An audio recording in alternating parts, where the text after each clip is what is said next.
Ready?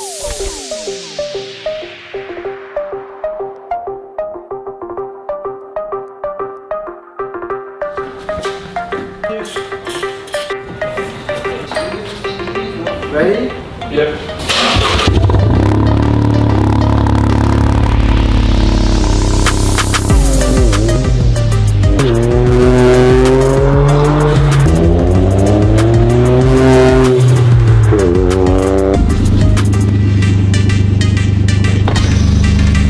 It actually looks very nice.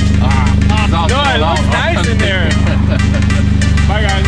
We still have to test the brake pipe version. It's not a